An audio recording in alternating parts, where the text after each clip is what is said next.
In the dark and eerie world of vampires, there are strict rules that must be followed in order to become one of the immortal creatures of the night.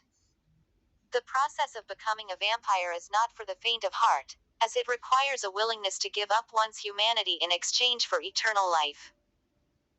To become a vampire, one must first be chosen by an existing vampire. This selection process is not random, as vampires are very selective about who they choose to join their ranks.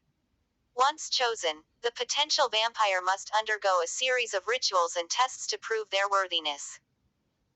The most important rule of being a vampire is to never reveal your true nature to humans.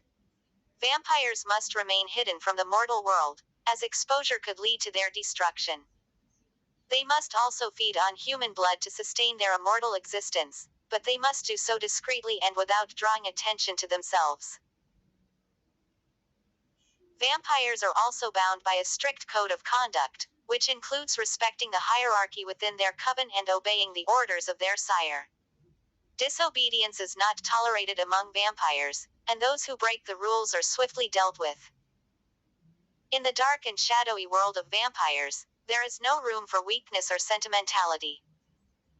To survive as a vampire, one must embrace their dark side and revel in the power and immortality that comes with being one of the undead.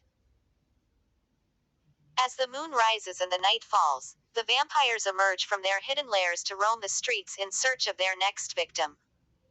With their pale skin and blood-red eyes, they strike fear into the hearts of mortals, who cower in terror at the sight of these immortal creatures of the night. But for those who are brave enough to embrace the darkness and become one of the undead, the rewards are great. Immortality, power, and eternal life await those who are willing to make the ultimate sacrifice and become a vampire. Just remember, once you cross over into the world of the undead, there is no turning back.